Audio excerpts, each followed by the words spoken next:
ಒಬ್ಬ ಮಹಾನ್ ನಾಯಕನ ಯಶಸ್ಸಿನ ಹಿಂದೆ ಎಲ್ಲರ ಕಣ್ಣಿಗೆ ಕಾಣದ ಒಬ್ಬ ಮಹಾನ್ ಮಹಿಳೆ ಇರುತ್ತಾಳೆ ಎನ್ನೋ ಮಾತಿದೆ. ಮಾಜಿ ಪ್ರಧಾನಿ ಎಚ್.ಡಿ. ದೇವೇಗೌಡರ ಜೀವನದಲ್ಲೂ ಅಂತಹ ಮಹಾನ್ ವ್ಯಕ್ತಿತ್ವವೇ ಚೆನ್ನಮ್ಮ ದೇವೇಗೌಡ. ಇಂದು ಅವರು ನಮ್ಮನ್ನೆಲ್ಲ ಅಗಲಿದ್ದಾರೆ. ಆದರೆ ಅವರ ಜೀವನ, ತ್ಯಾಗ, ಕುಟುಂಬಕ್ಕಾಗಿ ಮಾಡಿದ ಸೇವೆ ಮತ್ತು ದೇವೇಗೌಡರ ರಾಜಕೀಯ ಪಯಣದಲ್ಲಿ ಅವರ ಮೌನ ಬೆಂಬಲ ಹಿಂದೆಂದಿಗೂ ನೆನಪಿನಲ್ಲಿ ಉಳಿಯಲಿದೆ. ಚೆನ್ನಮ್ಮ ದೇವೇಗೌಡರ ಬದುಕಿನ ಅಪರೂಪದ ಕಥೆಯನ್ನು ಈ ವಿಡಿಯೋದಲ್ಲಿ ಸಂಪೂರ್ಣವಾಗಿ ತಿಳಿಯೋಣ. ನಮಸ್ಕಾರ ಸ್ನೇಹಿತರೆ, ನಮ್ಮ ಚಾನಲ್ಗೆ ಸ್ವಾಗತ. ವಿಡಿಯೋವನ್ನು ಕೊನೆಯವರೆಗೂ ನೋಡಿ ನಿಮ್ಮ ಅಭಿಪ್ರಾಯವನ್ನು ಕಾಮೆಂಟ್ನಲ್ಲಿ ತಿಳಿಸಿ.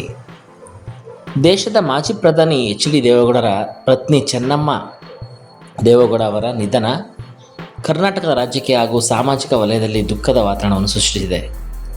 ಹಾಸನ ಜಿಲ್ಲೆಯ ಮುತ್ತಿಗೆ ಹಿರೇಹಳ್ಳಿ ಗ್ರಾಮದ ಸರಳ ಕುಟುಂಬದಲ್ಲಿ ಜನಿಸಿದ ಚೆನ್ನಮ್ಮ ಅವರು ಬಾಲ್ಯದಿಂದಲೇ ಶಿಸ್ತು, ಸರಳತೆ ಮತ್ತು ಕುಟುಂಬ ಮೌಲ್ಯಗಳಿಗೆ ಹೆಸರುವಾಸಿಯಾಗಿದ್ದರು. ಪ್ರಾಥಮಿಕ ಶಾಲಾ ಶಿಕ್ಷಣವನ್ನು ಉತ್ತಮ ಅಂಕಗಳೊಂದಿಗೆ ಪೂರ್ಣಗೊಳಿಸಿದ ಅವರು ಆ ಕಾಲದ ಪರಿಸ್ಥಿತಿಯ ಕಾರಣದಿಂದ ಹೆಚ್ಚಿನ ವಿದ್ಯಾಭ್ಯಾಸ ಮುಂದುವರಿಸಲಿಲ್ಲ.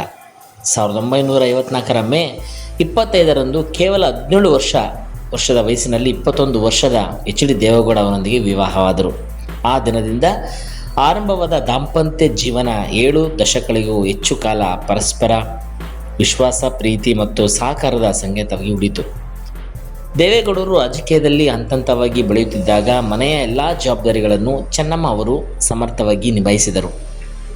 ಕೃಷಿ, ಕುಟುಂಬ, ಮಕ್ಕಳ ಶಿಕ್ಷಣ ಹಾಗೂ ಬಂಧು ಬಳಗದ ಕಾಳಜಿ ಇವೆಲ್ಲವನ್ನು ಅವರು ಮೌನವಾಗಿ ಹೊತ್ತುಕೊಂಡರು.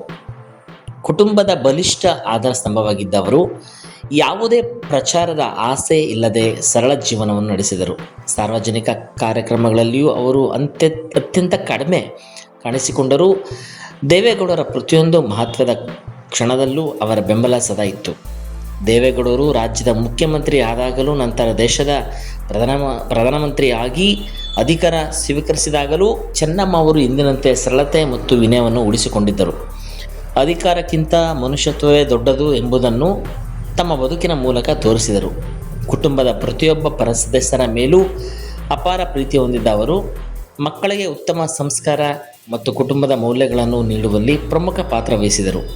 ಅವರ ಜೀವನವು ತ್ಯಾಗ, ಸಹನೆ ಮತ್ತು ಜವಾಬ್ದಾರಿಯ ಪ್ರತೀಕವಾಗಿತ್ತು.